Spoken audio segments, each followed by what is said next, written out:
Olá, boa noite a todas, todos e todes. É um prazer vê-los todos aqui, com a casa cheia, nesse dia tão importante, junto a duas mulheres cuja trajetória é difícil até resumir, não só em termos teóricos, mas também como ativismo. A proposta da mesa hoje é um pouco ambiciosa.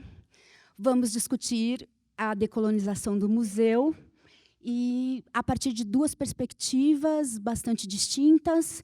Uma da Françoise, que traz o lançamento de um livro inédito no Brasil até agora, lançado pela UBU, e outro pela Sandra, que vai falar um pouco do seu processo, não só como curadora, como ativista indígena, tentando preconizar uma série de parâmetros para a gente falar dessa decolonização.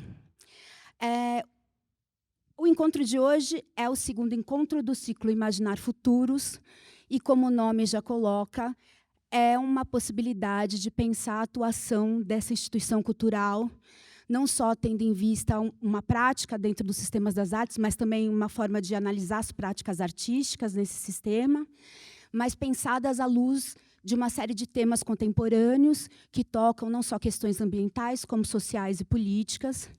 Então, a ideia que a gente vai tentar aqui formular com vocês é levantar uma série de hipóteses sobre modos de decolonização e, mais ainda, quais são os limites e os propósitos dessa decolonização proposta por ambas as mediadoras e convidadas. E a gente pensou como uma forma de condução mais horizontal, uma vez que dá para ver para o público aqui que tem uma série de pessoas atuando em museus com práticas vigentes, tentar fazer uma condução um pouco mais horizontal do tema. E, para essa condução, a gente pensou dois formatos. Vamos ter uma introdução muito breve de cada uma delas, trazendo as suas perspectivas, e, ao longo dessa introdução, vamos passar uma série de filipetas para vocês pensarem perguntas, e eu peço que, por favor, tragam as perguntas, resumindo também um pouco os nomes e a perspectiva de atuação, porque a ideia é que, com essas perguntas, eu consigo conduzir a mediação, tentando congregar alguns aspectos, e isso dá a possibilidade da gente conseguir estender temas e aprofundar uma série de questões. Bom, tem mais uma questão um pouco mais burocrática. O debate hoje está sendo filmado, então vai passar por vocês também uma autorização de uso de imagens. E a ideia é que, a partir dessa coleta, a gente faça a disponibilização nas redes sociais, de forma a ter uma legendagem e poder permitir o acesso de outras pessoas que não puderem estar aqui conosco. Vou tentar não me alongar. Somente queria agradecer, mais uma vez, primeiramente à equipe do Instituto, que tem atuado de maneira a possibilitar a realização desse ciclo. Envolve uma série de setores e pessoas que estão aqui dedicados, tentando viabilizar o encontro dessas duas mulheres. E também queria agradecer uma série de apoiadores e patrocinadores que estão conosco na realização do ciclo Imaginar Futuros. Nesse caso, o patrocínio do BNP Paribas, ao apoio da Embaixada da França no Brasil e o apoio institucional da Aliança Francesa, da CULT, da Editora 34, do Instituto Francês, e da UBU, que lança o livro da Françoise Verger. Bom, eu vou abrir o debate, na verdade, somente trazendo duas questões que eu acho que poderiam ajudar na apresentação da Françoise, mas, antes disso, eu queria fazer uma breve introdução do currículo de ambas. Eu acho que dispensa apresentações, mas, de toda forma, acho necessário a gente sempre trazer à tona essa condução tão extraordinária em diferentes setores. Françoise Verger nasceu em 1952 em Paris, é cientista política, historiadora, ativista e especialista em estudos pós-coloniais. Ela cresceu na Ilha da Reunião, morou na Argélia, México, Inglaterra e nos Estados Unidos, graduou-se em Ciências Políticas e Estudos Feministas em San Diego, e é PhD em Teoria Política na Universidade da Califórnia. De 2009 a 2012, Verger presidiu o Comitê Nacional Francês de Preservação da Memória e História da Escravidão e publicou diversos artigos sobre abolicionismo, psiquiatria colonial e pós-colonial, memória da escravidão, processos de criolização no Oceano Índico e novas formas de colonização e racialização. Sandra Benítez, aqui do meu lado, nascida na terra indígena Porto Lindo, município de Japorã, no Mato Grosso do Sul, em 1975. É mãe, pesquisadora e ativista guarani e atua como antropóloga, curadora de arte e educadora. Graduou-se pela Universidade Federal de Santa Catarina, no curso de licenciatura intercultural indígena, e é mestre em antropologia social na Universidade Federal do Rio de Janeiro. Destaca-se por suas lutas em defesa dos direitos dos povos indígenas, sobretudo da demarcação dos territórios e da educação guarani. Benites realizou curadorias em museus e atuou em diversas assessorias de projetos de educação. Para poder abrir a fala para a Vergê, eu vou trazer um trecho que, na verdade, é um trecho introdutório do livro, que eu imagino que já dá um disparador para a gente pensar o subtítulo, que é um programa de desordem absoluta. Tem uma formulação que traz, na verdade, uma passagem muito importante sobre o Frantz Fanon, em que ele conceitua o que é esse programa de desordem absoluta, que a Vergê faz menção, e que, na verdade, é um termo utilizado na bibliografia do Fanon. A descolonização, que propõe mudar a ordem do mundo, está visto um programa de desordem absoluta, mas não pode ser resultado de uma operação mágica, de um abalo natural ou de um acordo amigável. Desordem absoluta, porque só ela é capaz de acabar com uma ordem, que é aquela da organização em nível global, da opressão, da expropriação, do racismo e da exploração.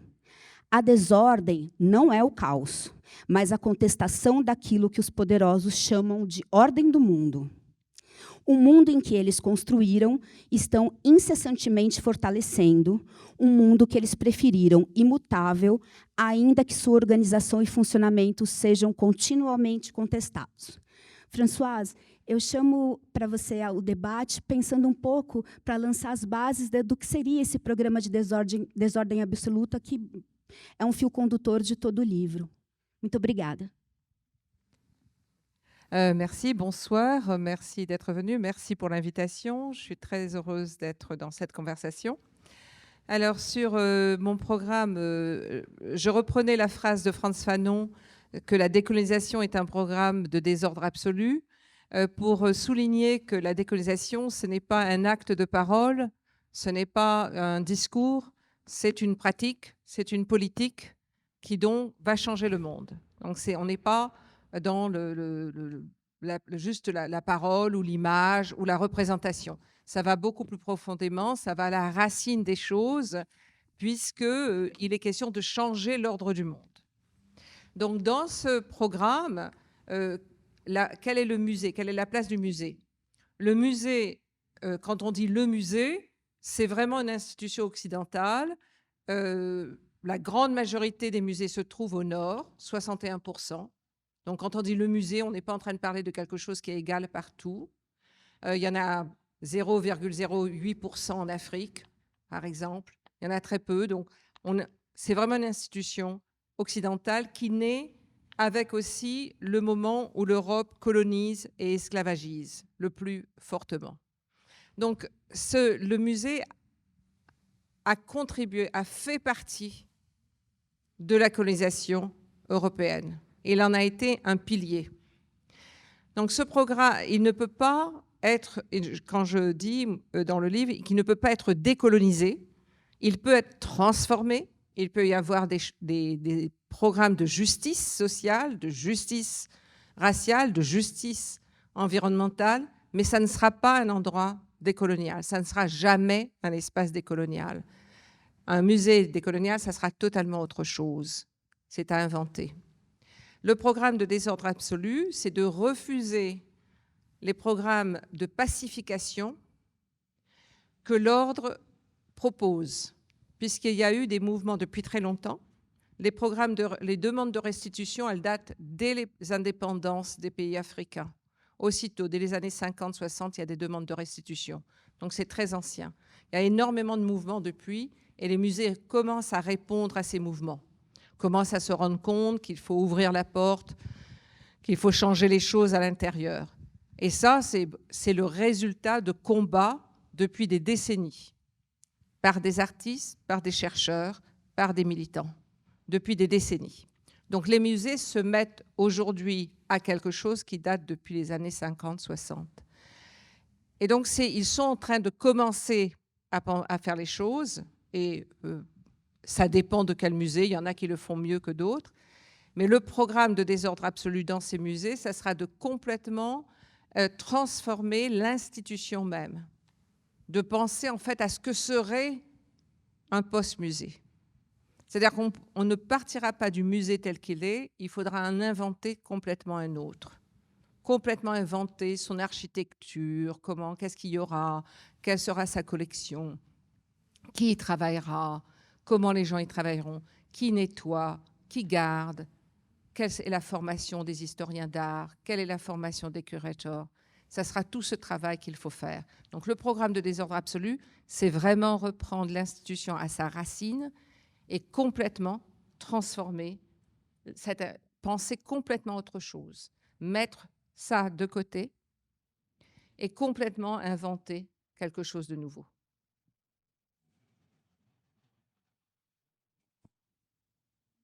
Questão é sobre a sua concepção de museu universal.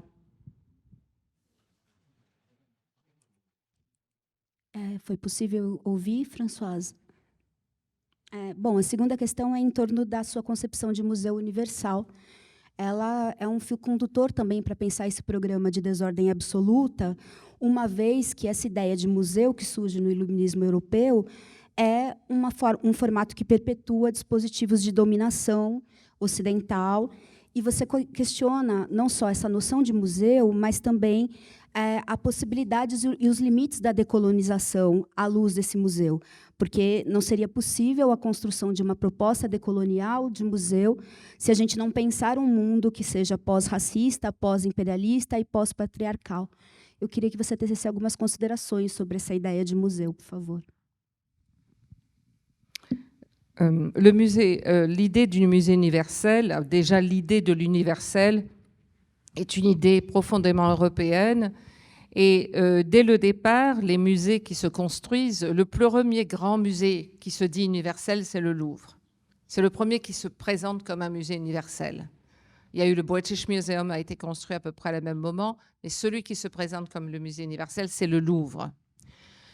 Et l'idée de ce musée universel, c'est de rassembler dans un seul endroit tous les trésors de l'humanité, de toutes les régions du monde, de tous les temps du monde, de tous les siècles, de présenter dans un seul endroit tout ce qui serait la beauté du monde, telle que la conçoivent les Européens. Quels vont être les objets qui vont montrer cette beauté? Quels sont les objets qui vont représenter l'humanité? Et c'est un choix qui est fait par des Européens à l'époque, donc des explorateurs ou des militaires. Et donc cette idée de l'universel, c'est non seulement de se présenter comme l'universel, c'est-à-dire les Européens savent quels sont les objets qui ont une valeur, les objets qui sont les témoins d'une civilisation, d'une culture, c'est cet objet qui va le représenter et pas celui-là. Ils vont aussi mettre par région, donc voilà l'art asiatique, l'art islamique, l'art amérindien, l'art du Pacifique, donc ils vont régionaliser, ils vont donner des temporalités et des spatialités, ils vont établir une histoire de l'art qui répond à leur conception du temps et de l'espace, et vont donc se dire universels. Ils vont aussi proposer qu'est-ce que c'est que la conservation, comment on conserve les choses, et ils vont développer une science de la conservation et de la préservation qui est aujourd'hui hégémonique. Comment on conserve les œuvres, pourquoi on les conserve. Ils vont aussi établir donc comment on les présente, comment on présente les objets, qu'est-ce qui fait d'un objet un objet à montrer dans un musée. Et ça va être aussi un modèle qui devient hégémonique, qu'on voit dans tous les musées du monde aujourd'hui, qu'ils soient dans le sud global, dans le nord, à l'est ou à l'ouest, au nord ou au sud. C'est vraiment un modèle qui va devenir hégémonique. Donc ce modèle de l'idée de l'universel, qui est que dans un musée, dans une institution, dans un bâtiment, la beauté, c'est la beauté qui est représentée, c'est le summum des cultures et des civilisations des peuples. Donc ce sont des choix qui vont faire que cet objet-là va représenter un monde social et culturel. C'est cet objet qui va en être témoin. Donc ce sont vraiment des conceptions qui sont en fait partent de quelque chose de très singulier, de très particulier, pour en faire un objet de témoignage universel. Ensuite, dans cette pensée de l'universel, c'est aussi retirer, d'extraire des objets de leurs environnements culturels, affectifs, sociaux, ou d'ailleurs le terme d'objet est problématique, mais je n'ai pas d'autre terme, où ces objets appartenaient à un environnement, et de les enlever de cet environnement pour en faire un objet qui devient vraiment un objet, qui est vraiment une chose, qui est derrière, qu'on ne touchera plus. On n'aura plus de lien. Ça sera derrière une vitrine, on le regardera, et cet objet va devenir, pour nous, ça, tiens, c'est un objet d'art asiatique. Ah, tiens, c'est un objet d'art islamique. Et donc, cette idée de l'universel est aussi une idée qui présente le monde selon une certaine nomenclature. Donc, et la dernière chose, dans cet musée universel, c'est un musée qui va réussir à masquer le crime sur lequel il s'est fondé. C'est-à-dire qu'on rentre dans un musée et on va voir de la beauté et on ne saura pas, on n'a absolument strictement aucune idée de comment ces objets sont venus dans cette salle, qui les a apportés là, d'où ils venaient, qui les ont fabriqués, à qui ils appartenaient. Et ils deviennent justement que des représentants, comme finalement dans un centre commercial, de quelque chose. Donc ça, cette idée de l'universel masque la violence structurelle, a établi une nomenclature, établi des temporalités, des spatialités qui sont absolument à partir de l'ordre du monde tel que le voit l'Europe, et donne à des objets les extraits de leur environnement pour qu'ils deviennent des objets.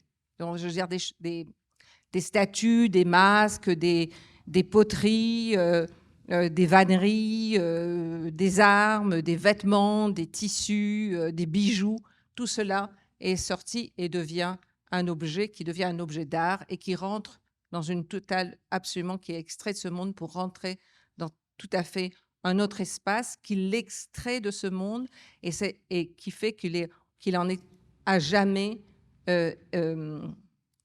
exilé de cet espaço. Dando continuidade à ideia dos objetos, eu acho bem importante a gente reforçar essa dimensão do objeto, porque quando você coloca sobre a possibilidade do museu como um campo de batalha, nessa definição do museu universal, tem uma relação que prioriza o objeto e coloca em segundo plano as condições interpessoais, a dimensão das vidas e uma série de conflitos que fazem parte do cotidiano desses museus. Tem uma passagem que, para mim, é bastante forte, que você fala que a divisão entre vidas que contam e as vidas que não contam é mais explícita do que nunca. E o capitalismo, com a cumplicidade das democracias liberais, acomodou-se. É bastante curioso pensar essa dimensão, porque ela dá luz não só à ideia de memória, de preservação, mas também de apagamento de uma série de processos de invisibilização de povos subalternos, e eu acho que isso é um fio de condução, inclusive para você pensar proposições em torno dessa possibilidade de decolonização. Então, eu queria que você falasse um pouquinho sobre essa relação entre a dimensão do objeto e pessoas nesses trâmites institucionais.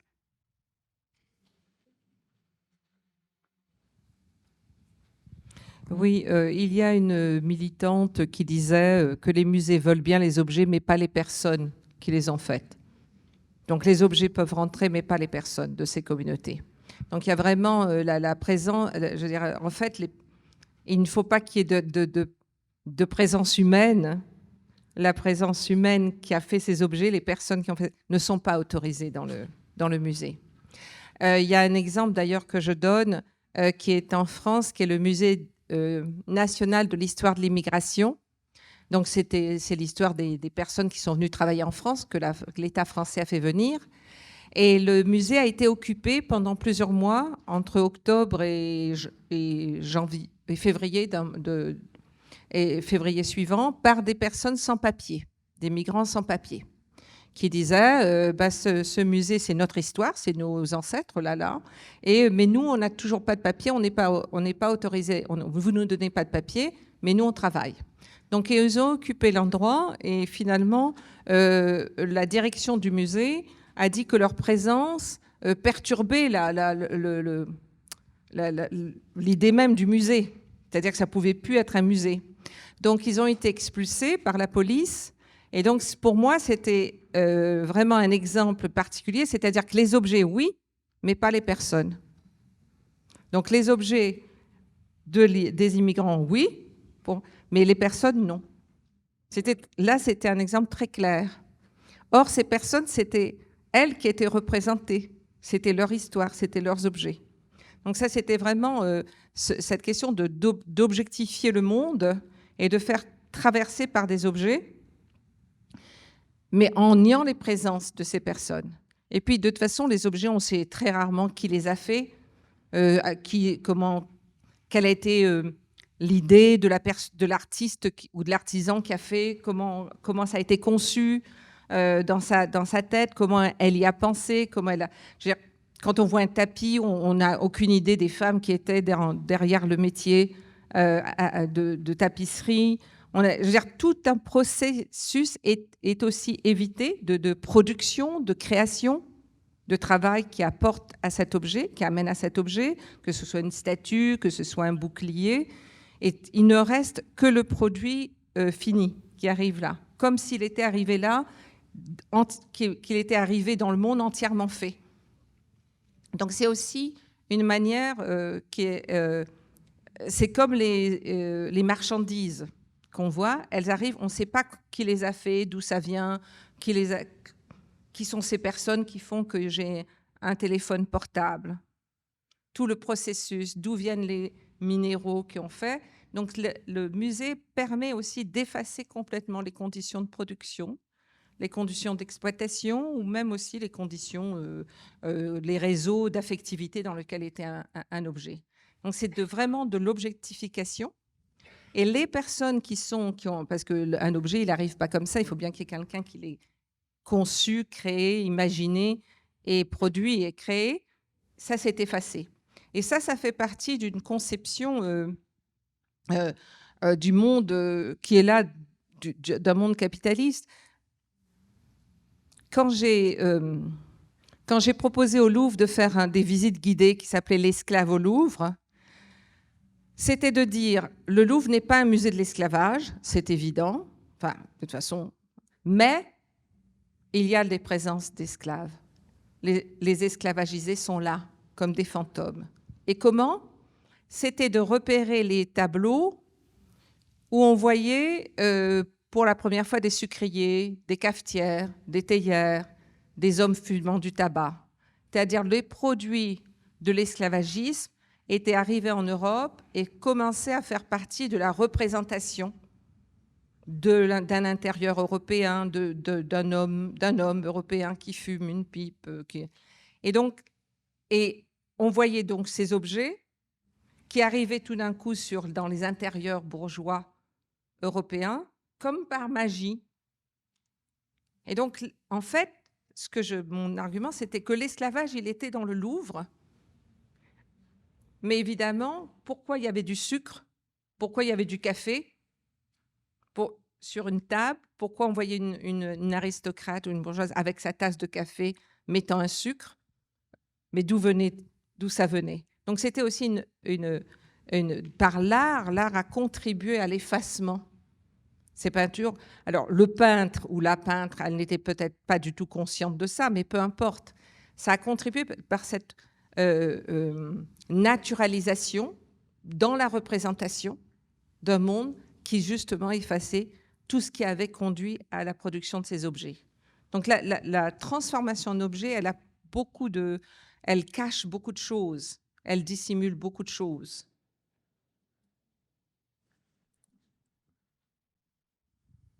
Eu vou propor uma última questão que eu acho que abre para a condução não só para a Françoise, mas também para a Sandra. Uma dessas dicotomias de pensar a decolonialidade nos espaços institucionais é que a gente vê cotidianamente um conflito entre discursos que se dizem progressistas, mas práticas cotidianas que são extremamente conservadoras e autoritárias. É muito curioso, na explanação da Françoise, essa problematização de ter uma efetiva decolonialidade dos museus está à luz de repensar uma questão que é um pouco mais macro, né? A gente tem que conceber um mundo a partir de outros parâmetros. E como isso se reverbera dentro do espaço do museu?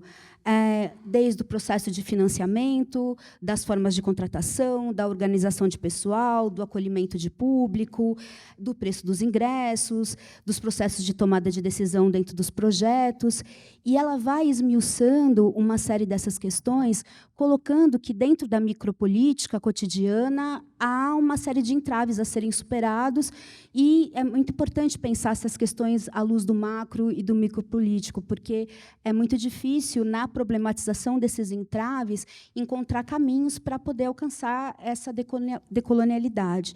E aí eu queria colocar para ambas um pouco como que elas encaram essa ideia dessa dicotomia decolonial, porque a gente vê muito vigente nas instituições e principalmente nas curadorias pautas que trazem a questão da decolonialidade como, digamos, o fio condutor dessas curadorias, dos programas, mas a gente não vê essas reestruturações tão vigentes nessas ideias de museu.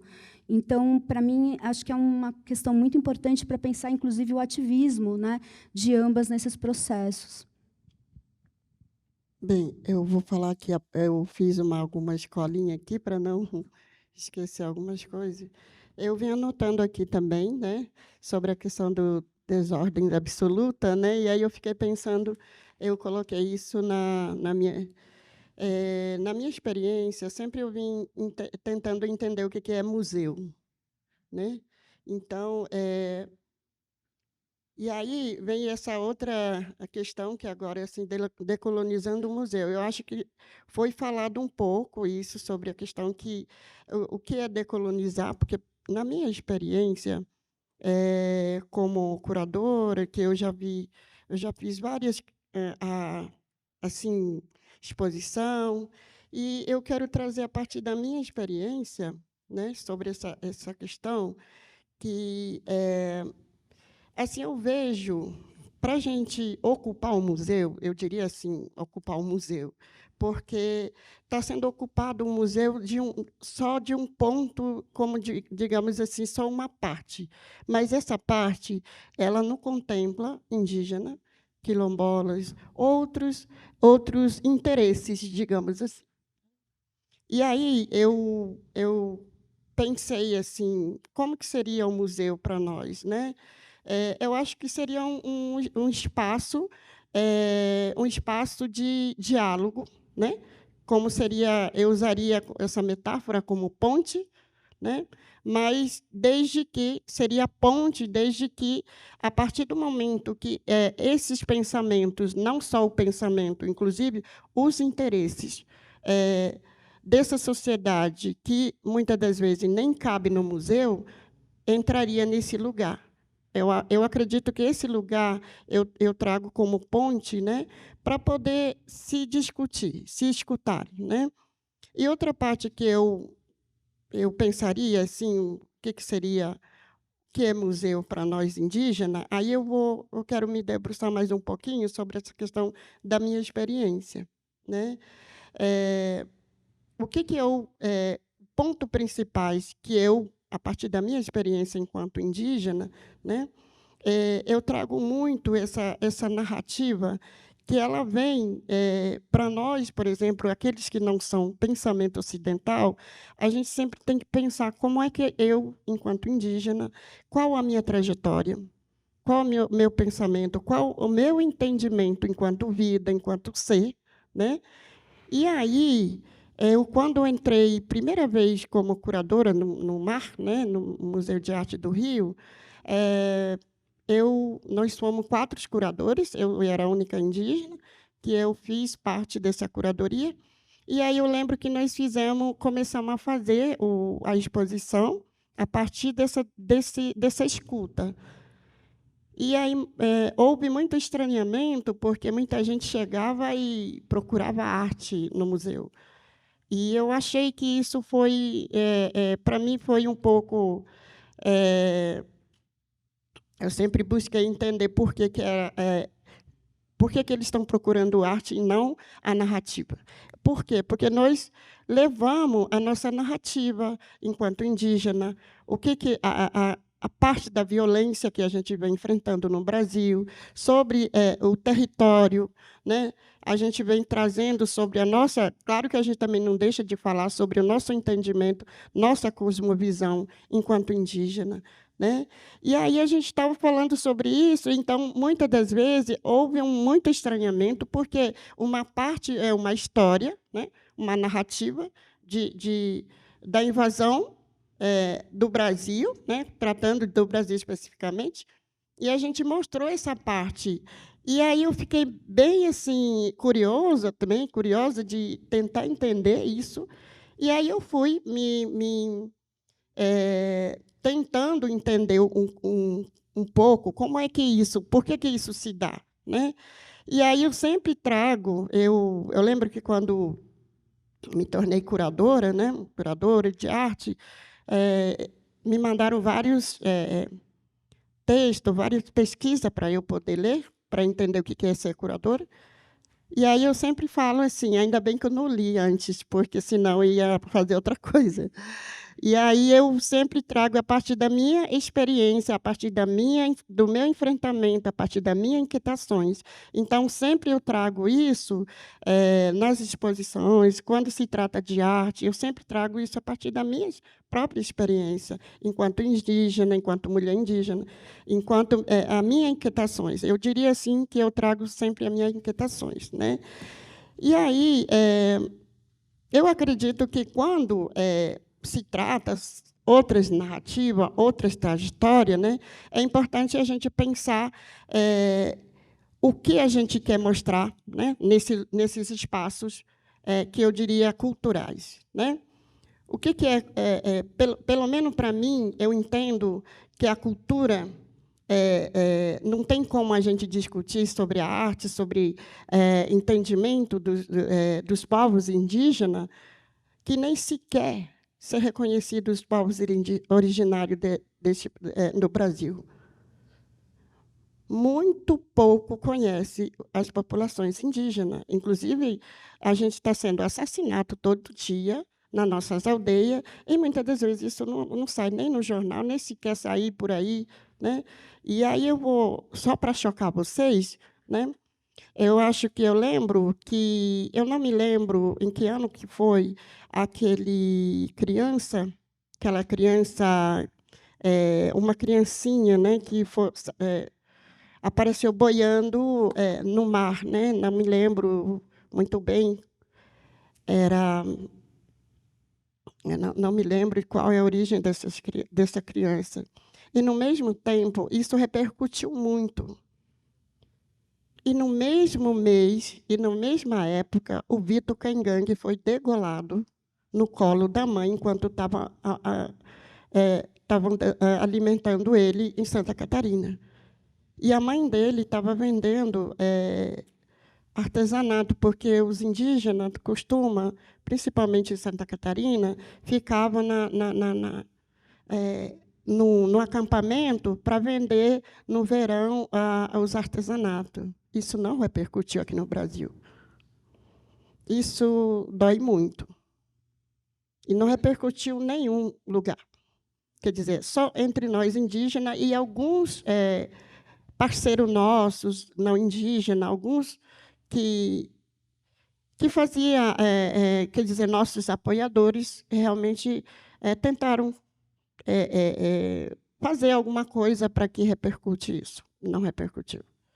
E caiu no esquecimento.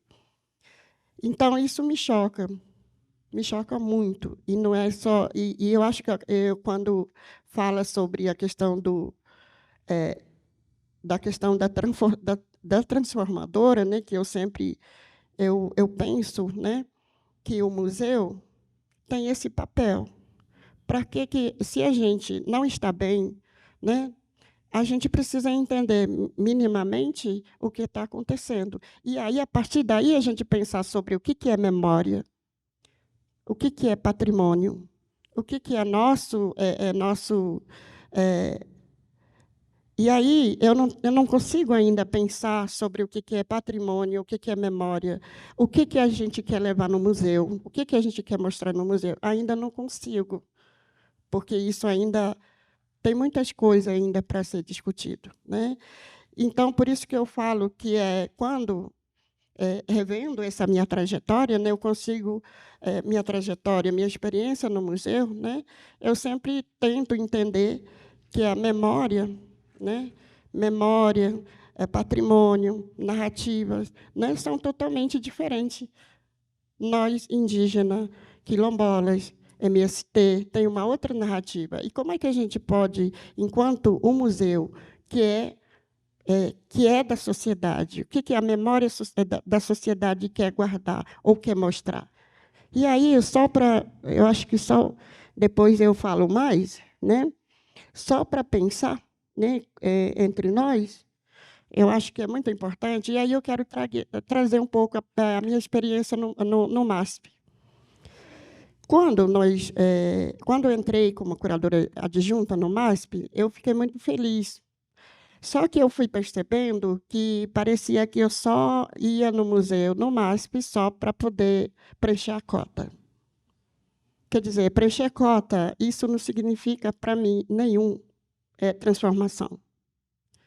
E aí, quando eu começo a resistir e começo a buscar, querer transformar esse museu, aí já cai nas minhas costas que eu sou incompetente, porque não se pensa como eu, porque o museu tem que pensar como Ocidente, como ela é, como museu colonial.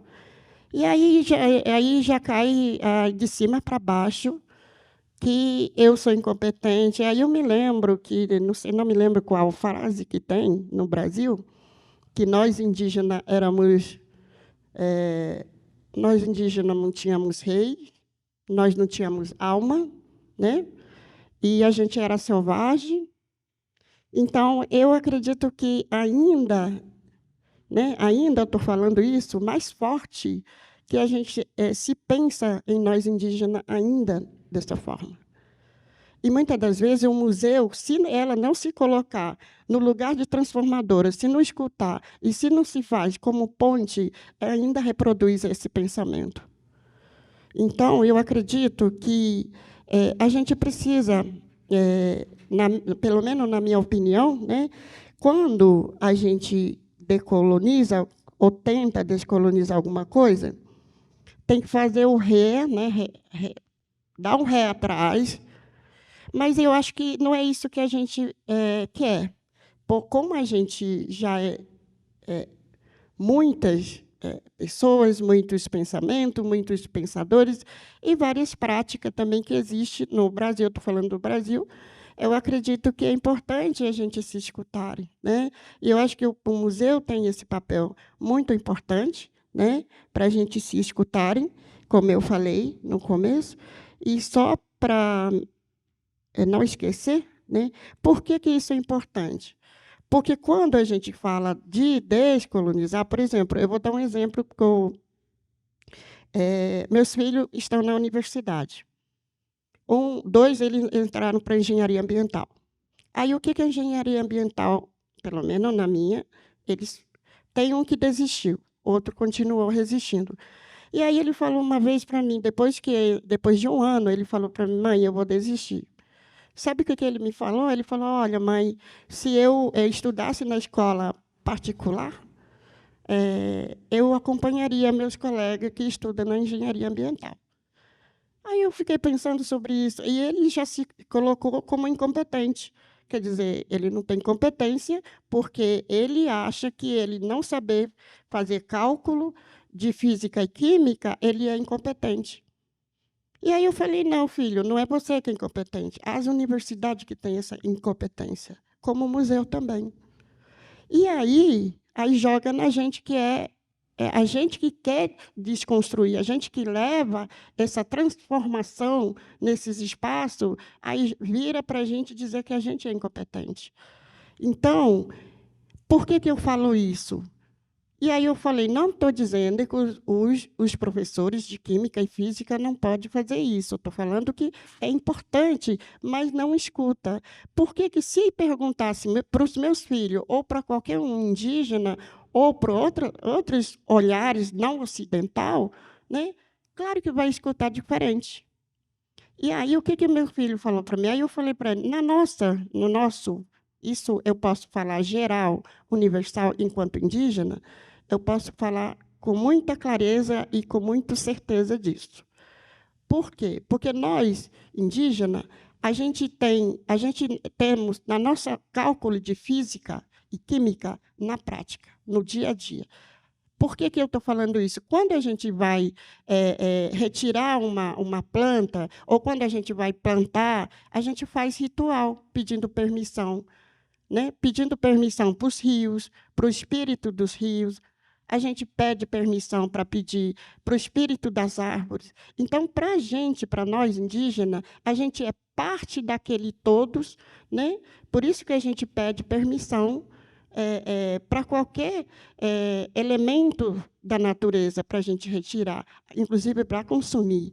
Então, todo esse conhecimento que é nossa ciência, eu diria isso, o nosso conhecimento, a nossa ciência, é a prática do dia a dia. E isso não se leva em consideração nesses espaços que é a universidade, que deveria também se colocar como um lugar, né, de competência para adquirir, ou seja, para trazer esse outro olhar. Então, não é só o museu, que eu acho que não é só o museu que tem que ter essa competência para se entender, para fazer esse depois voltar e refletir, né? Eu acho que todas as instituições educacionais, culturais, ele precisa ser repensado. Eu não estou dizendo que não pode não pode mais fazer cálculo de física da forma que o ocidental pensa. Estou falando que tem que fazer parte, tem que se somar. E, para se somar, a gente precisa ampliar o nosso olhar. E isso é um desafio, mas não é só um desafio só para a universidade, para nós também, mas é importante a gente, pelo menos, a gente ser, digamos assim, também isso é um racismo estrutural, né? Racismo que se pensa de cima para baixo e dizer que eu sou incompetente ou porque eu penso diferente, é muito racismo ainda a gente tem que enfrentar. Eu acho que isso um pouco que eu tenho para contribuir, mas aí eu tenho algumas coisas a mais que depois eu falo. Mas...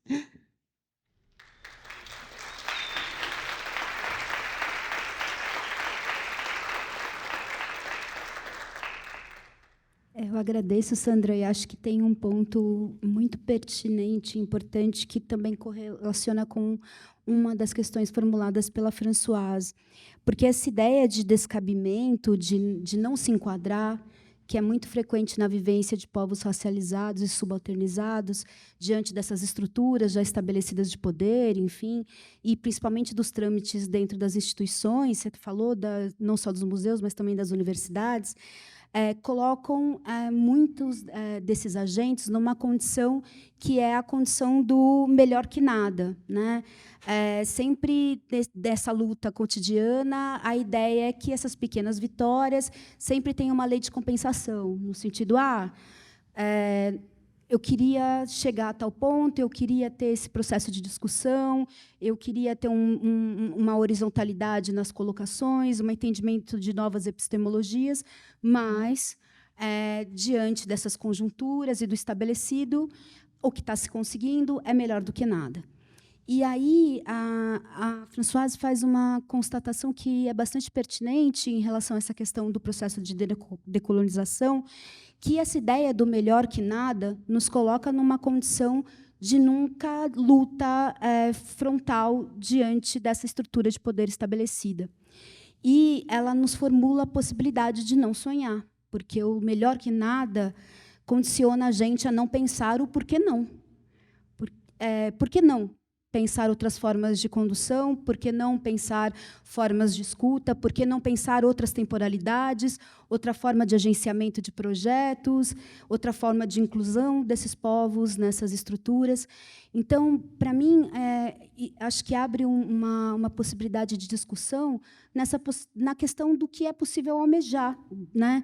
A gente acaba fazendo essa crítica e tende a encarar essa fragilização como um processo de acomodação mesmo, né? E que não adianta pensar a reversão dessas estruturas se não tiver um contraponto e uma forma de luta abrupta diante dessas estruturas. Eu queria muito ouvi-las um pouco sobre isso, esse processo de ativismo cotidiano e de quebra desses paradigmas. Acho que seria muito legal.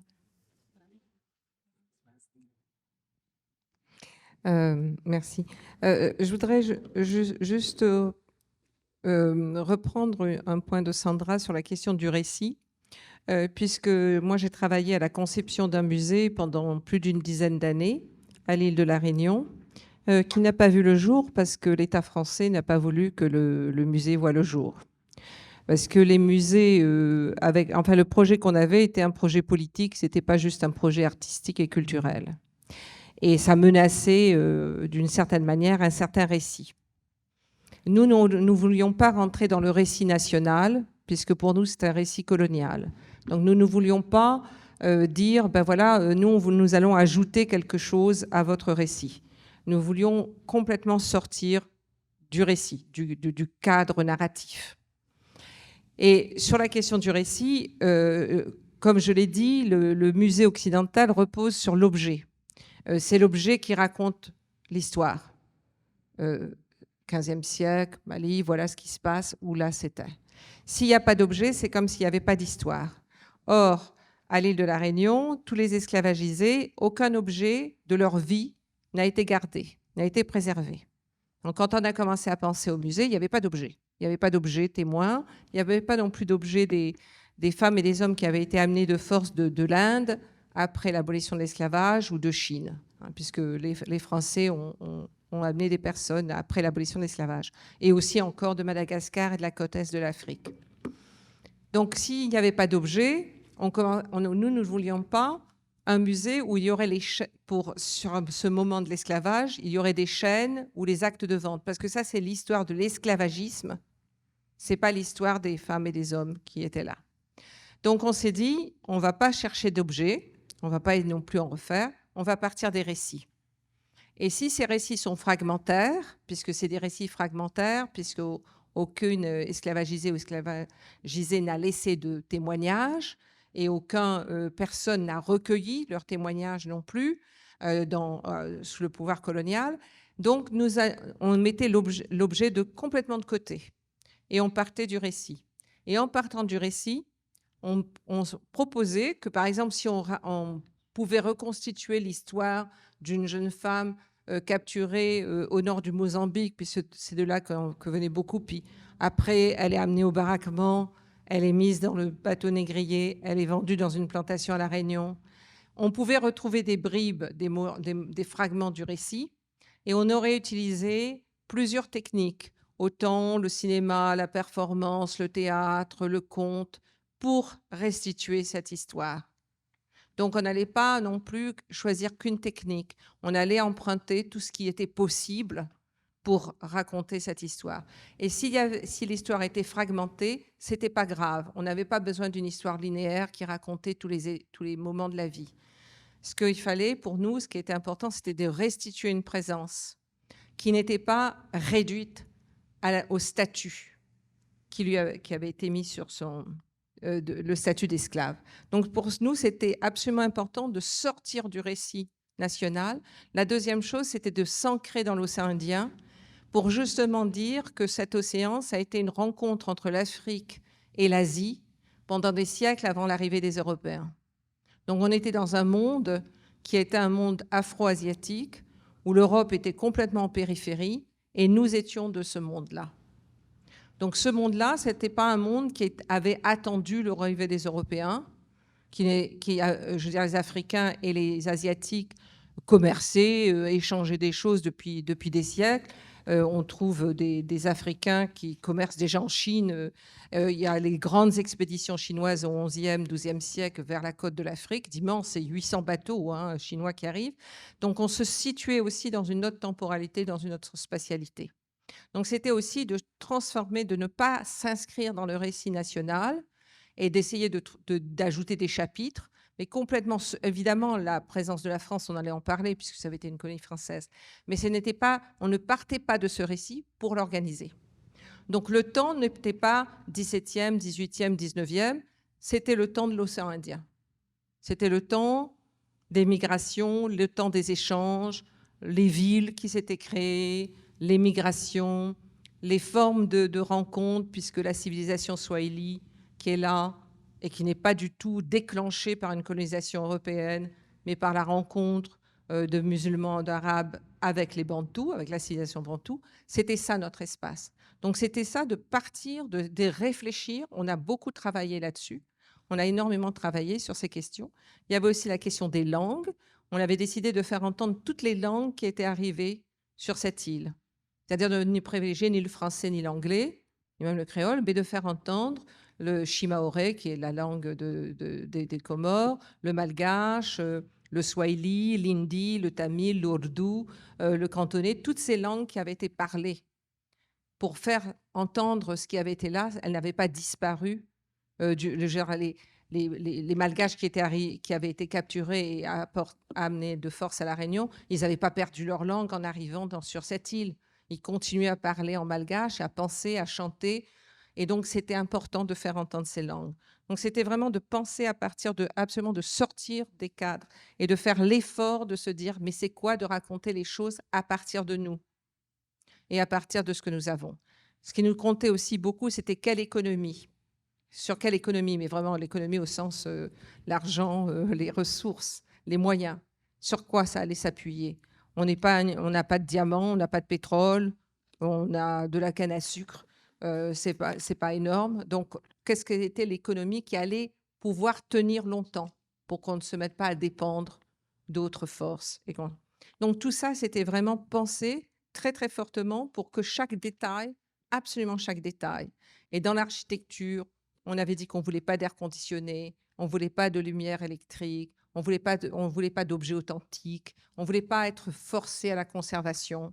On voulait absolument changer, vraiment, essayer de travailler à partir de nous, de ce que nous avons, donc de l'économie. Donc ça a été vraiment important. Et je voulais justement, comme cette question du récit, de partir du récit, me semblait vraiment important, puisque nous avions essayé d'imaginer ce que ça voulait dire de partir du récit et de ne pas partir de l'objet. Donc les objets ne seraient pas intervenus, il n'y aurait aucun objet authentique aussi. Parce qu'on ne cherchait pas cela. On cherchait à restituer de la vie et pas de l'objet, de l'objectification. Donc ça, c'était vraiment important. Et là, j'ai oublié votre question. Pardon.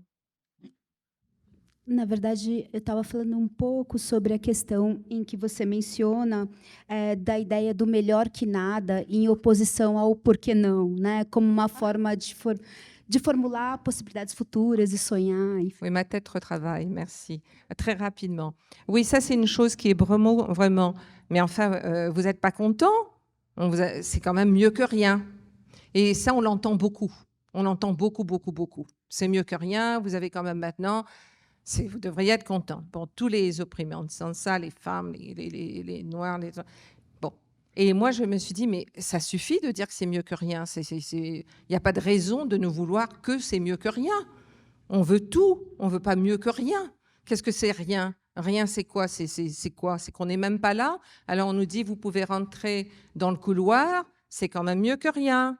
Peut-être que dans 50 ans, vous pourrez rentrer dans le salon. Pour l'instant, rester dans le couloir. Et donc, cette philosophie du c'est mieux que rien est une philosophie vraiment en fait, de ne pas reconnaître, peut-être aussi pour reprendre ce que disait Sandra, de ne pas reconnaître une existence. Donc, de toujours dire, mais mais vous êtes mineur encore, mineur au sens d'une présence mineure. Vous n'êtes pas pleinement là. Donc, attendez qu'on en vous donne plus. On vous a déjà donné ça. Mais pour moi, on ne vous demande rien, hein. On va le prendre. On ne vous demande rien. Donc, on ne va pas accepter parce que ce que vous allez nous donner sera toujours contenu dans l'idée que vous gardiez un rôle supérieur, un rôle justement de décider ce qui va être donné et comment ça sera donné. Et ce n'est pas à vous de décider quelle forme d'éducation il faudrait avoir. Non, c'est à nous de dire. Ce n'est pas vous qui, ah ben non, on va enseigner un petit peu ça, on va quand même faire entrer ça dans le musée, on va faire entrer ça dans l'université. Non, c'est nous qui allons décider quel serait le curriculum que l'on voudrait à l'université, comment on veut que ça soit enseigné, est-ce qu'on veut des examens. Enfin, c'est à nous de décider de comment ces choses-là vont se faire. Donc, la philosophie du c'est mieux que rien, c'est une philosophie de donner toujours, de décider d'être dans une position de dépendance. On vous donne ça et c'est mieux que rien. Attendez, la prochaine fois, vous aurez encore. Et donc, c'est de sortir de cette logique et de décider soit nous-mêmes ce que nous voulons et comment nous le voulons.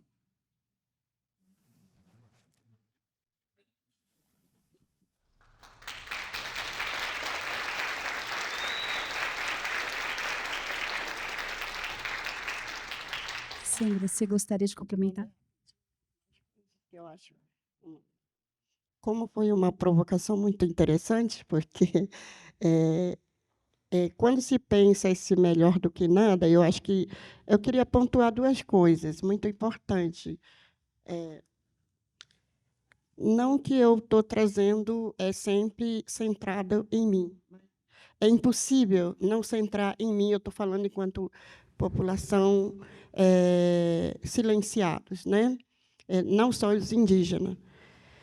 Eu acredito que o enfrentamento é um exemplo, foi muito forte para mim quando eu pedi a minha demissão do MASP. Isso me doeu muito. Por quê? Primeiro, que nós todos temos as nossas famílias, as nossas pessoas que dependem da gente, a gente estudou para isso, né? Para a gente ocupar algum lugar. E aí eu entrei, né, no MASP e depois, quando eu só dependia financeiramente só do MASP. Eu já não tinha mais bolsa, e eu sou estudante, e aí só ganhava bolsa. E para viver na cidade, você precisa ter minimamente o recurso para você sobreviver, né? Imagina, eu tenho minha aldeia, imagina quem não tem. E aí eu fico pensando sobre isso. O que me doeu não foi da minha saída. Eu fiquei muito feliz de ter saído. O problema é por eu não ser, né, não ser capaz de dialogar de igual para igual. Porque quando eu falei não da forma que a gente estava sendo orientado para fazer, o que foi? Ou pega ou larga, né? Quer dizer, pegar ou largar. Essas duas opções. E tem muita gente que depende desse recurso para pagar suas contas, porque isso é uma vida pessoal da gente. Eu tenho certeza que tem muitas pessoas que já passaram por isso. E aí foi muito difícil para mim, eu falei não. Eu falei não e eu falei por quê? Eu saí sem saber se eu ia ter dinheiro para pagar isso, para pagar aquilo. Saí. Por quê? Porque eu saí pela minha dignidade enquanto coletivo. Muitas das vezes, o coletivo, para você estar no meio do coletivo, né, tem que ter muita garra, e tem que ter muita força. E o que me levou a eu entender que a minha força coletivo é mais do que ficar, talvez, pedindo dinheiro emprestado para os outros amigos, eu falei, eu peço dinheiro emprestado, mas eu não vou agredir a minha dignidade enquanto coletivo. Por quê? Porque o MST também vem da luta pelo território, e também nós também somos da luta pelo território. E lutar pelo território não é só para moradia, é garantir seu modo de pensar, é garantir todas essas relações que você tem de conhecimento em outro. Isso é uma outra história, que eu não quero falar sobre isso agora, mas eu queria trazer esse melhor do que nada. Eu acho que isso depende muito de quem está falando, porque isso tem que ser muito coletivo, porque individualmente isso afeta, às vezes, profundamente. Mas isso tem que ter muita força para você retornar. E aí eu fiquei totalmente deprimida. E aí eu falei, eu vou voltar para minha aldeia, eu não quero mais fazer isso. E eu falei assim, olha, o que eu estou fazendo aqui, né? E na minha aldeia, eu plantando, e a gente vai comer na casa de um, na casa de outro, e na cidade a gente não come na casa dos outros, se você não é convidado. E aí eu fiquei pensando muito isso, mas me deram força de novo através do Museu das Culturas Indígenas, que inaugurou ano passado, em mês de junho, e aí eles me chamaram para trabalhar, para organizar com eles assim, exposição, e aí isso me ajudou financeiramente para eu poder me fortalecer de novo, para acreditar.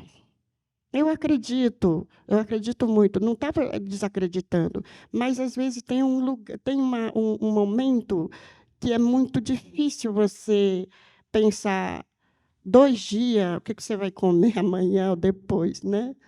Se você não tem o que comer amanhã ou depois, é muito difícil resistir nesse lugar, às vezes, como pessoa, assim. Isso afeta, às vezes, pessoalmente, fisicamente, a gente, né, espiritualmente mesmo. O que eu queria trazer mais um pouco sobre essa questão, da questão do objeto, que eu queria assim, contribuir, né, também, falando um pouco sobre objeto. O objeto, para nós indígenas, eu vejo que no museu é muito importante. Por exemplo, esses acervos que estão no museu, eu lembro que muitos parentes falavam que a gente, para acordar a memória. O que é acordar a memória? Acordar a memória, às vezes, as mulheres perdem a técnica de trançar rede. Nisso é importante. Né? Para isso é importante a gente revisitar esses espaços onde tem. Às vezes, muitos parentes vão lá e vê uma cerâmica e falam, nossa, a gente não está fazendo mais esse tipo de cerâmica na aldeia. Para isso é muito importante, para relembrar, ou seja, para buscar reavivar as técnicas de fazer esse objeto, reproduzir esse objeto. Mas, muitas das vezes, também, aquele objeto está lá, mas o lugar já não está mais. Quer dizer, os parentes que viviam naquele espaço já não estão mais lá. Então, eu acredito que o objeto é muito importante para as 2 questões, né? Para discutir a origem desse objeto e por que aqueles produtores desse objeto não estão mais lá. E o marco temporal estava aí, né? Ainda bem que foi ainda de muitas lutas, de muitos parentes, lideranças se foram, né, no enfrentamento. Então, tudo isso, a gente está falando de vida, a gente está falando de violência, a gente está falando do dia a dia. Né? Então, isso é muito importante também. E eu acredito que, por isso que eu acho que, quando se trata da vida do dia a dia, isso é mais, assim, digamos assim, não que esses objetos não são importantes para a gente, mas a vida do dia a dia é muito importante. Por quê? Porque se a gente não tem mais rios, nós não tivemos mais rio, tem muitas aldeias que não tem mais rio, não tem mais árvore, não tem mais nada, só soja em torno. E aí, onde esses sabedores desse como que a gente faz rituais, como que a gente faz para a gente pedir permissão para esses elementos, para esses espíritos, então não existe mais. Então é importante pensar também sobre isso. Por que que aí eu lembro do Jaideris Bell, que ele falava sobre isso, não só da arte, mas ele falava que para a gente falar sobre a arte indígena, é necessário que se trata primeiro questão da terra, do território. Então, eu acho que, independente do que a gente trata aqui, do museu, da memória, do patrimônio, é muito importante a gente falar sobre território, né? Porque, senão, a gente acaba só falando teoricamente, mas na prática, né, é muito difícil. Mas é importante que esses espaços, como repito de novo, né, se discuta sobre essa questão. Como é que vai apoiar nós que estamos ali na linha de frente de luta, de guerra, enfrentando essa violência que a gente vem enfrentando, né? Então, isso que eu acho que é importante, a escuta mesmo, porque, muitas das vezes, né, a gente fica aqui, né, falando um monte de coisa, mas, às vezes, não chega para os nossos parentes, né? E isso não só para os parentes, para outra sociedade que estão ali enfrentando, na linha de frente de enfrentamento, que o Brasil ranque, né, principalmente no Mato Grosso do Sul, na qual onde eu vim, de violência contra indígena, de qualquer um que enfrenta sobre a questão de terra, né? Então, eu acho que, para mim, isso um pouco... não que eu sou pessimista, mas assim, eu quero sonhar, mas sem discutir isso, não é possível sonhar para nós, porque sonhar faz parte. E a gente vem sonhando há muito tempo. Desde a invasão colonial, a gente vem sonhando. E isso que levou a gente a resistir até hoje, né? E, inclusive, eu acho que, no Brasil, especificamente, né, nós temos enfrentado muita coisa. Ainda a gente está falando, né, 274 línguas, né, que são universo, e foram vários processos de política que proibiram a língua indígena, né? E também tem vários outros, e agora que a gente está retomando, e tem vários lugares que está sendo discutido isso, né? Uma das coisas que eu vinha assim trazendo muito isso, que eu acho que a tradução, né, por exemplo, é muito importante para a gente ser escutado. A tradução não é só traduzir a língua guarani para o português ou de português para o guarani. É totalmente diferente. Quando eu falo sobre os espíritos, né, não é o espírito da forma que aqui se fala do espírito, né? A gente entende que a gente fala Ijá, né? Ijá é outra noção de Ijá, de cuidado desses espaços, das plantas, dos rios. É outra noção. Então, para eu poder tentar traduzir, eu falo espírito, guardiões, né? Mas não tem a mesma... quase a mesma coisa, né? Mas, enfim, não quero me aprofundar sobre essa questão, só estou querendo trazer mesmo para a gente pensar também sobre essa questão, né? Que eu acho que a língua, né, não é apenas uma tradução, traduzir para uma outra língua, é um outro processo de pensamento. Eu acho que a língua também ajuda muito a se pensar como que seria, né, a transformação, como a partir dessa outra língua, né, que eu acho que é muito importante se pensar. E, assim, para não me prolongar muito, eu só queria assim, dizer também que, quando eu penso dessa questão da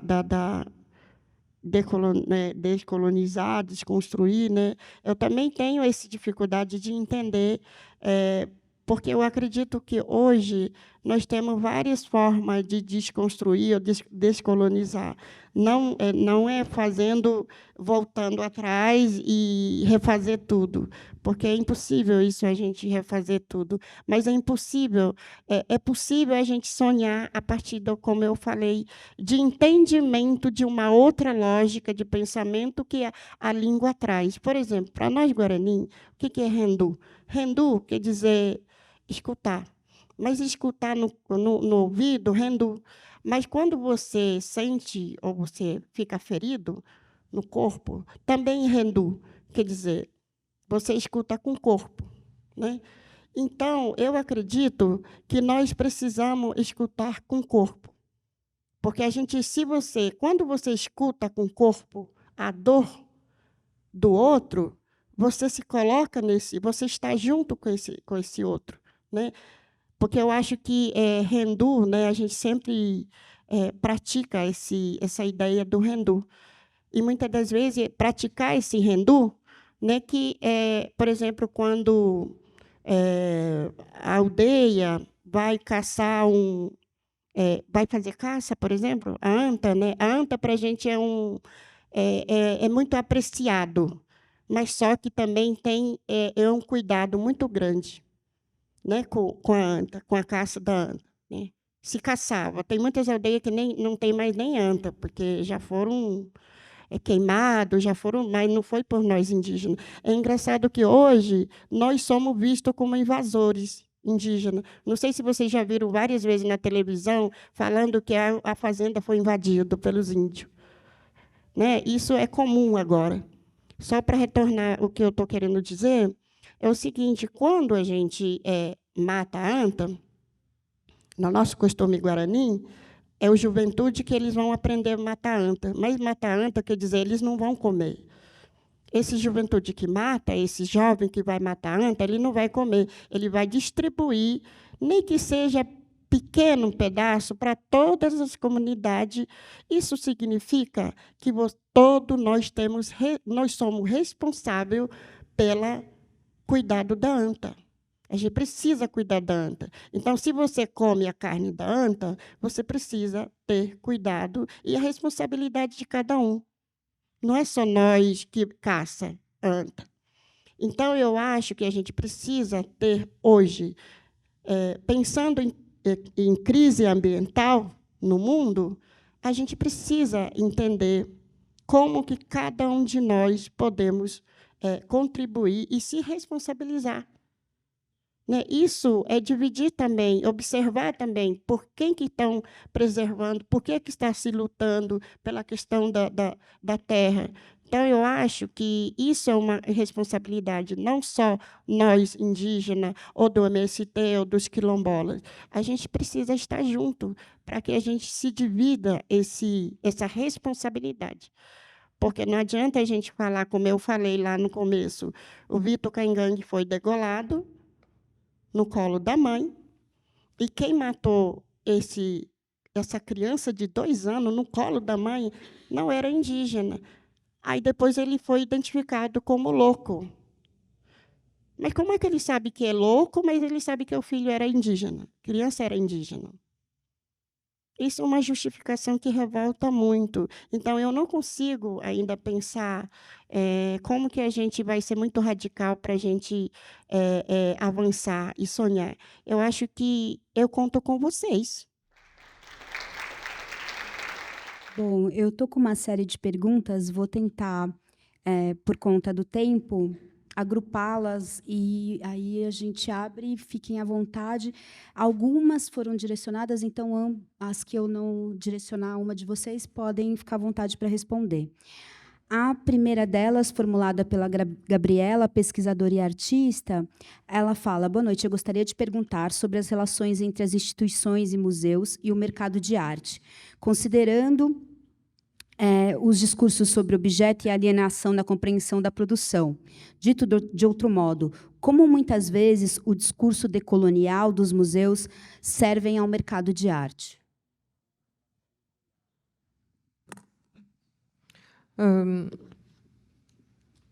S'il y a une pratique décoloniale, il ne peut pas avoir de marché de l'art. Si le marché de l'art, tel qu'on le comprend, il est pris dans des spéculations, on sait comment se vend l'art aujourd'hui, le montant qu'atteignent des objets ou des tableaux et qui rendent impossible que très souvent même des institutions publiques puissent les acheter. Le fait que des objets, notamment, soient entrés dans l'adjectif objet d'art, enfin dans la catégorie objet d'art, les rendent presque impossibles même à être rachetés par les communautés qui les veulent.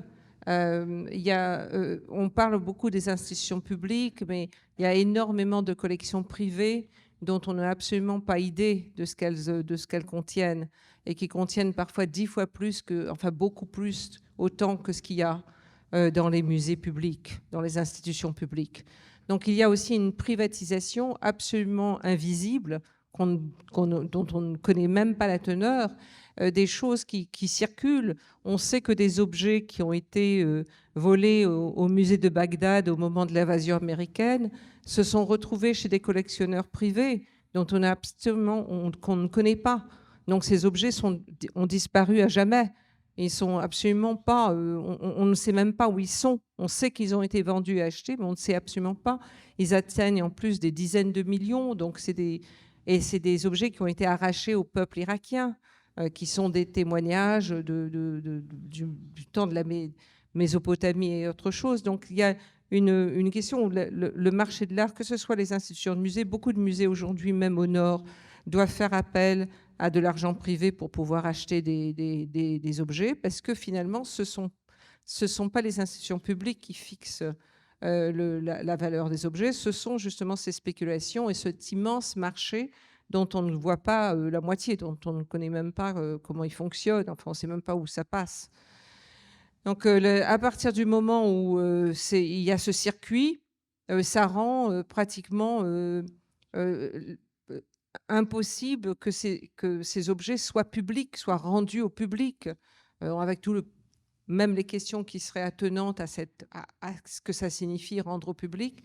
Mais il y a beaucoup plus de privatisation aujourd'hui que jamais. Donc une position décoloniale par rapport, ça serait de mettre fin à ces spéculations énormes, mais absolument énormes, et qui font beaucoup plus disparaître des tas d'objets qui appartiennent à des peuples et à des cultures et qui partent absolument dans des collections privées, beaucoup plus aujourd'hui que les institutions publiques encore, aujourd'hui en tout cas, au XXe et XXIe siècle. Enfin, jusqu'au XIXe, début du XXe, c'était les institutions publiques occidentales qui arrivaient. Il y avait déjà des collectionneurs privés, hein, il y en avait quand même beaucoup, mais aujourd'hui, ça atteint des sommes extraordinaires et puis des circuits totalement invisibles, dont nous n'avons absolument même pas idée. Donc il y a des objets qui disparaissent aujourd'hui dans ce marché. Donc une position décoloniale, ce serait absolument de refuser justement cette circulation, parce que c'est encore beaucoup plus privatisé que l'institution publique. C'est totalement privatisé, ça disparaît complètement. Et on sait qu'il y a des objets qui appartiennent à des peuples autochtones, qui appartiennent à des communautés, qui sont chez des collectionneurs privés aujourd'hui. Et il n'y a aucune loi qui peut forcer ces collectionneurs privés à rendre ces objets à cause de la loi de la propriété privée. Donc ça leur appartient, et l'incroyable respect pour la propriété privée fait qu'on ne peut pas y toucher. Essa questão é direcionada a Sandra. Eu gostaria, por favor, que fosse colocado o comparativo de ações centralizadas em museus, que inserem curadores, artistas indígenas em exposições, e da possibilidade de ações mais localizadas, como pontos de cultura e memória, escolas ou mesmo aldeias. Quais seriam as transformações e limitações de cada um dos casos? O centralizado nas instituições e esse pulverizado em ações locais em diversos equipamentos e instituições? Na verdade, eu ia falar sobre essas questões, que é muito... é um debate que está se começando por conta desses artistas também, que existem vários artistas indígenas que hoje que produz arte contemporânea, que ocupa também os espaços nas galerias, nos museus. Então, isso tem uma discussão, está se iniciando a discussão, inclusive entre os indígenas, porque tem questões que é muito específico que não pode ser tratado fora da comunidade. Então, isso é uma outra questão, né? Outra questão que, quando se entende, por exemplo, sobre a questão das mulheres, a gente estava discutindo no Museu das Culturas Indígenas, me lembro, falando sobre o que é patrimônio. E aí eu perguntei às mulheres, eu sou neta de parteira, né? E hoje se fala muito sobre a questão da parto humanizado, e que não se trata muito sobre a questão das parteiras indígenas que sempre fizeram parto humanizado, né? E aí o que é isso que eu entendo, assim, que essa é um conhecimento que ela é a prática e também ela circula entre a comunidade. Então, muitas das vezes, essas questões é importante trazer para o museu ou para o espaço culturais. É importante como que, desde que o museu se coloca, como é que pode contribuir para fortalecer esse conhecimento dentro da sua própria comunidade. Isso é uma questão também. E outra questão que eu acho super importante, pensar curadores indígenas, que hoje, né, estão se discutindo vários curadores, que a grande maioria discute sobre como eu falei, né, a partir do seu próprio silenciamento, muitas das vezes, a partir das suas próprias inquietações, que a grande maioria traz a partir do seu entendimento enquanto povo, né, sobre a questão das artes, curadoria. Então, eu acho que é um certo cuidado que tem que ter, porque senão a gente cai nessa questão que tem muito artista famoso, aí que tem nome, e, na verdade, para nós também isso é uma questão que está sendo discutido também, que pode levar em outros espaços, como eu sempre costumo falar, que eu lembro da fala da Célia Tupinambá. Eu lembro que ela falou para mim: parente, meu filho disse que eu sou famosa. E aí eu falei assim, famosa no sentido de ter holofote na sua porta, bater, ligar jornalista, que incomoda muito, às vezes. Então, e muitas das vezes, para a gente não cair nesse lugar, eu acho que nessa armadilha, né, para não cair nesse lugar, que eu acho que eu tenho muito cuidado isso. Eu percebo que alguns vai nessa lógica. Não estou dizendo que não pode ficar famoso ou famosa, mas assim é importante ter esse cuidado até onde é possível levar o que a gente quer levar, né? Como a gente está discutindo aqui, eu acho que é isso, né? Nesse sentido, eu me coloco como brava. Aí. Meus parentes falaram para mim que eu sou guarani.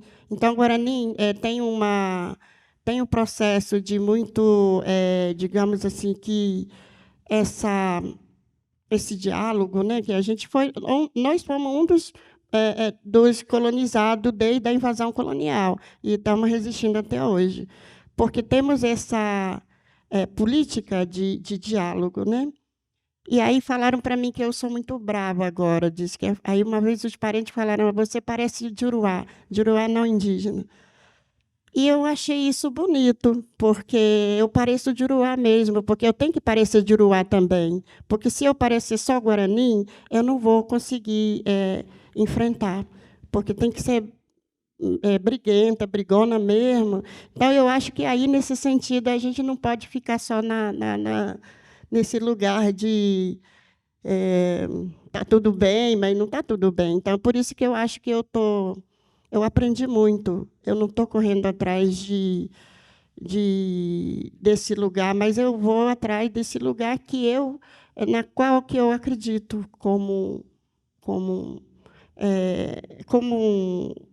militância mesmo porque é isso que eu quero deixar, né? Eu quero deixar não o meu nome como artista famosa, uma mulher, mas eu quero ser uma mulher que enfrentou pelo seu povo, e não só pelo seu povo, mas acredita naquilo que eu sonho, né? E eu acredito nisso também.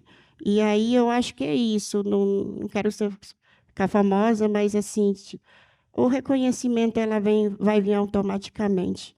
Então, eu agradeço por isso também. Eu vou tentar agrupar uma série de questões, porque elas dizem respeito a essa possibilidade de conceber um novo formato de museu e de práticas, né? Uma delas fala: é necessário pensar no contexto do Brasil que a cultura é glamourizada e, ao mesmo tempo, precarizada. A luta por um museu decolonial na praxis é difícil de vislumbrar. Quem consuma um museu não tem interesse em mudar as estruturas, como trazer mudanças no cotidiano e não deixá-la apenas nos livros. Aí tem mais uma questão que fala desses limites, né, dessas mudanças cotidianas, que é como pensar um museu nessa realidade dos países do sul global, quando grande parte dos povos indígenas e negros são exterminados e sequer acessam a educação formal, né? Há um gap muito grande que diz respeito a uma questão que também envolve Estado, envolve formação. Então, como pensar esse museu a partir desses entraves e dessas possibilidades futuras de concepção decoloniais? Eu me lembro que eu acho que quando se trata de narrativa, eu acho que eu vou voltar um pouco atrás já existe muitos pesquisas boas e não boas. Eu não estou falando de ruim, mas assim o que retrata a própria processo da colonização do Brasil, que eu me lembro de uma pesquisadora que traz recentemente, fala sobre o Rio de Janeiro. Eu me lembro que ela traz, por exemplo, o museu, o Arco da Lapa. O Arco da Lapa foi feito pelo escravo indígena, mas não tem nenhuma que identifica que foi feito pelo indígena, né? E aí o estupro coletivo, né, começou com uma mulher indígena. Então, a cultura do estupro coletivo no Brasil foi com uma mulher indígena. Isso, aí parece que eu percebo parece que o museu ou universidade, seja lá o que for, não quer falar, não quer mexer da ferida profundo, sabe? Eu acho que, não sei se tem medo, claro que não tem medo, porque ainda nós não chegamos para falar, porque ainda eu acredito que nós não temos ainda esse poder igual, independente das instituições que a gente está. Então, eu acredito que isso não é falado ainda. E por que não se fala sobre isso? Então, tem que se falar sobre isso, porque, senão, muitas das vezes a gente escuta: por que o índio quer terra? Isso agora, acontece isso. O índio quer terra. Por que o índio quer terra? Os índios têm muita terra, mas não faz nada. A gente escuta todo dia isso. Isso é argumento para dizer que a gente não pode, para nós não pode ser demarcado a terra. Então, e aí outra coisa que é um exemplo, né, que ela traz na sua pesquisa sobre isso. Então, essa pesquisa não circula, não se trata sobre isso, né? E eu acredito que a gente precisa, e aí eu lembro de um professor australiano que ele falava sobre aborígene, né? Que ele é aborígene, e ele falava isso. A gente não quer excluir os brancos do nosso meio. A gente quer contar a história para eles se envergonharem o que eles fizeram com a gente. Então, eu acho que o Brasil precisa escutar a história verdadeira que foi feito, o massacre que nós sofremos, indígenas sofreram, os povos originários sofreram, para se envergonharem minimamente, né, porque senão a gente nunca vai mudar a cabeça desse juventude. Vai achar que a gente invadindo os territórios deles. Então, eu acho que isso é um ponto principal que eu sempre trago. E aqui em São Paulo existem vários lugares, por exemplo, os lugares que é língua indígena, língua tupinambá, e quando aqui também tem o estátua, né? Estátua que a gente chama aquele dos bandeirantes. Os bandeirantes foram os piores assassinos dos indígenas. E ali o estátua está ali. E vai lá querer manchar alguma coisa ali que você vai preso. Então, não tem como a gente, se não mexer com essas feridas, né? Por isso que eu falo assim, quando a gente vai decolonizar alguma coisa, aí aparece outro precipício, né? Que a gente é um abismo para a gente, outros abismos que a gente pode ir preso, a gente é discriminado, a gente leva bomba na cara, dizendo que a gente não tem. Recente agora, os parentes fechou a pista, eles foram atacados por policiais. Muitas mulheres, a aldeia inteira passaram mal, lá no Jaraguá, aqui em São Paulo. Então, tudo isso eu acho que é muito difícil ainda para mim pensar o que é, sem mexer com essa ferida, o que a gente quer cavar para poder realmente ir para frente. Porque, sem isso, eu acredito que nós ainda estamos um pouco longe ainda de avançar.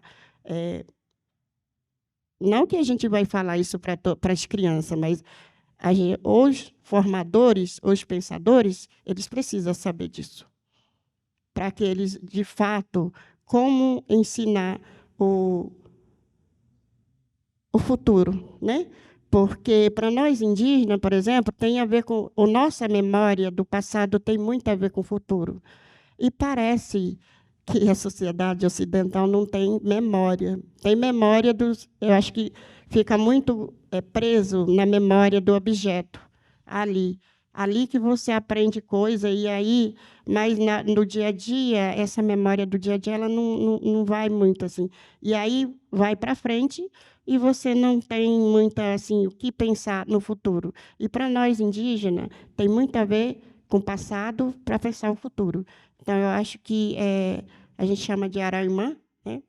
Araimã, e depois tem Arapuaú. Para a gente ir no Arapuaú, possível, Coporã, né? Quer dizer, o bem-estar de todos, não só da gente, mas dos animais, das plantas também, tá na memória do passado, e depois para a gente avançar no futuro. Então, eu não sei se eu respondi, mas é isso. Je voulais répondre à la remarque sur la question, est-ce que c'est une urgence dans la situation actuelle d'assassinat des peuples indigènes et des Noirs. C'est exactement ce que j'essaye de dire, c'est que s'il y a quelque chose à penser aujourd'hui, moi je ne suis pas en train de défendre le musée ni d'entrer dans le musée. La question, c'est face à l'effacement massif qui se double aujourd'hui d'une menace très concrète avec le désastre climatique. Il y a le besoin de protéger des mémoires ou de les sauvegarder, des savoirs, des pratiques, des techniques qui sont en train de se perdre et qui parfois, peut-être en allant dans des musées même coloniaux, on pourra retrouver un objet et se demander comment on le faisait et comment il faut le faire. Mais c'est vrai qu'aujourd'hui, la question, quand je parle de post-musée, j'utilise le terme musée parce qu'il y a une demande très forte. Tous les jours, il y a des demandes de création de musées. Parce que le musée est vu comme un espace où quelque chose va être protégé. Et qu'il faut protéger ce qui est en train d'être effacé à une rapidité très, très grande. Très, très grande. D'effacement d'endroits, de maisons, et qui sont justement encore plus accentués par le désastre climatique. Donc, comment répondre à cette question? Est-ce que c'est le musée, dans son modèle occidental, qui est un modèle totalement hégémonique, qui va permettre cela? Je ne pense pas. Je ne pense vraiment pas. il peut être effectivement un endroit comme une bibliothèque où on va voir quelque chose parce que c'est là que c'est, comme ils ont tout pris, on va aller voir et on va pouvoir étudier. Mais c'est comme une réserve, comme quelque chose qui est aujourd'hui comme une archive, quoi. On va aller voir comme on va dans les archives. Mais ce qu'il y a inventé aujourd'hui, face exactement à ce qu'on dit, c'est-à-dire désastres climatiques, massacres, continuellement, évidemment, pour reprendre les termes de Wilson Gilmore, que le racisme structurel, c'est la fabrication d'une vulnérabilité à une mort prématurée. Qu'est-ce que nous faisons face à cette fabrication massive de morts prématurées ? C'est-à-dire qu'il y a des personnes dans des communautés qui naissent et dès leur naissance sont condamnées à cette mort prématurée. Pas d'accès à l'éducation, pas d'accès à la santé, accès à la mauvaise eau, de l'air pollué. Je veux dire, tout ça, aujourd'hui, on ne voit que ça. On ne voit que ça. Il n'y a pas une journée où on ne lit pas, évidemment, comment des communautés sont entièrement fragilisées et vulnérabilisées. Donc, est-ce que la question, évidemment, face à ça, c'est de faire des musées? Moi, ce n'est pas ça la position que je défends. C'est quels sont les lieux que nous allons créer, les espaces où, justement, nous allons préserver, conserver des choses qui ne peuvent pas être préservées dans le musée occidental. Qu'est-ce que nous voulons préserver et comment? Quels sont sur les savoirs, nos connaissances, et effectivement, c'est différent, sans doute, de ce que, je ne sais pas, moi, dans les montagnes des Aurès en Algérie, ça sera différent de ce qui va se passer ici à Sao Paulo, et ce qui sera différent de ce qui peut se passer à Chennai en Inde. Mais cette question de quels sont les lieux et comment ces lieux on va préserver, on va conserver en pensant à comment on conserve, qu'est-ce qu'on veut conserver, qu'est-ce qu'on veut transmettre. Oui, ça c'est une question parce que la destruction, elle est de plus en plus rapide. La gentrification, c'est une destruction. L'extension des agrobusiness, c'est des destructions. Les guerres massives qu'il y a dans le monde aujourd'hui, c'est des destructions. La militarisation du monde, c'est une destruction. Donc, quels sont les refuges et les sanctuaires que nous construisons? Au sens de refuges et de sanctuaires que les opprimés ont toujours construits contre les pouvoirs dominants.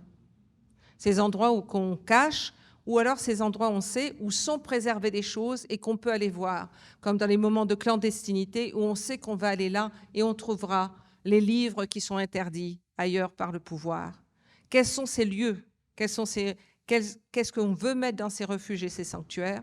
Où sont-ils? Comment sont-ils préservés? Comment sont-ils? Certains seront clandestins, parce qu'on ne pourra pas toujours que ça soit visible, parce que nous avons en face, effectivement, les montées de pouvoir fascistes et d'extrême droite, et pas seulement au Brésil, partout, absolument partout. Donc, et c'est ça la question. Quels sont ces refuges et ces sanctuaires qui ont une histoire, d'ailleurs, puisqu'ici, au Brésil, vous avez les quilombos, mais nous en avions aussi à La Réunion, mais aussi on peut penser à des choses beaucoup plus récentes aussi, pendant les dictatures, sous les fascistes. Qu'est-ce que c'était que les refuges et les sanctuaires ou quelque chose d'autre que l'économie de la mort qui nous entoure était préservé, conservé, transmis pour que l'esprit de résistance continue à vivre et qu'il se transmette? Quels sont les chants? Quels sont les poèmes? Quels sont les rites? Quelles sont les manières de parler? Quels sont les gestes qu'on va se faire pour se reconnaître et pour effectivement échapper à une économie qui est une économie de destruction absolument massive? Comment on va construire ces refuges et ces sanctuaires? Qu'on les appelle musées ou qu'on les appelle pas musées, n'a pas d'importance. C'est plutôt de se poser collectivement la question, qu'est-ce que nous voulons? Qu'est-ce que nous voulons? Parce qu'en face, ça détruit massivement, très rapidement, absolument rapidement. Donc, qu'est-ce que nous voulons? Et ces lieux existent déjà. Ces lieux de préservation, de conservation, ça existe. Soit effectivement des paysans qui conservent, qui vont contre l'agrobusiness, ou que ce soit dans les villes, d'occuper les immeubles, que ce soit aussi de produire des livres, de produire de la musique. Tout c'est contre justement une monoculture qui est celle des pouvoirs. Les pouvoirs, ils ont une monoculture. Il n'y a rien d'autre. Et la monoculture, c'est la destruction des sols, c'est la destruction de la vie. Une monoculture, c'est inévitablement de la destruction. Et ce que proposent les pouvoirs aujourd'hui, c'est de la monoculture. Donc, que nous devons préserver, c'est les autres. C'est effectivement le fait qu'il n'y a pas une seule forme, il n'y a pas un seul genre de maïs, qu'il y en a des dizaines et des centaines, qu'il n'y a pas une seule langue, qu'il y en a des milliers, qu'il n'y a pas une seule manière de penser, d'exprimer l'amour, l'affection, qu'il y en a plein. Et que justement, ce monolinguisme, ce monoculture des pouvoirs, c'est contre ça. Donc, quels vont être les refuges et les sanctuaires que nous allons créer et qui sont déjà créés, qu'il y en a beaucoup dans le monde entier, qui sont déjà créés et qui se protègent, qui créent des espaces autonomes de défense, des zones à défendre, des zones à protéger, contre justement ces rouleaux compresseurs de destruction. Donc, qu'on les appelle musées ou pas, n'a pas d'importance. C'est plutôt qu'est-ce que nous voulons contre le monolinguisme, contre la monoculture, qui est l'héritier de la plantation, la manière de penser la culture, c'est vraiment l'héritage de la plantation. Il y a une seule chose, il y a un truc, il y a la maison du maître, et c'est cela qu'il faut penser. Donc pour moi, cette question qui a été posée est extrêmement fondamentale, c'est extrêmement important. Qu'est-ce que nous faisons face effectivement aux assauts multiples qui viennent de partout, avec un pouvoir qui criminalise, qui tue, qui enferme, qui fait des fake news et où on voit vraiment, et je le redis, les fascismes monter, et pas seulement au Brésil, absolument partout.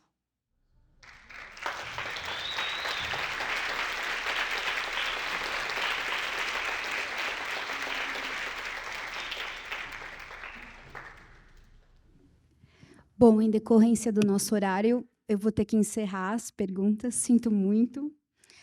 Eu queria agradecer imensamente a Sandra e a Françoise pela possibilidade de compartilhar essa conversa e queria agradecer a todos pela presença. Falamos de um processo de construção e desconstrução, e eu trouxe uma passagem que eu acho bem importante, que um pouco, dentro do debate colocado aqui, sintetiza algumas questões colocadas não só pela Françoise, mas também pela Sandra. A violência é atmosférica. Olhar nos olhos do monstro e não se transformar em pedra é o cotidiano de milhões de pessoas que enfrentam a violência há séculos. Colonizados, negros, africanos, autóctones, trans, pessoas com deficiência. E sabem que desenvolver sua agência exige coragem e disposição para assumir riscos. E que a luta é uma fonte de dores e alegrias. Uma escolha de dignidade e solidariedade. Então, está aberta a possibilidade de construção. Boa noite. Nós seguimos com os autógrafos no livro na parte de fora aqui do auditório. Muito obrigada.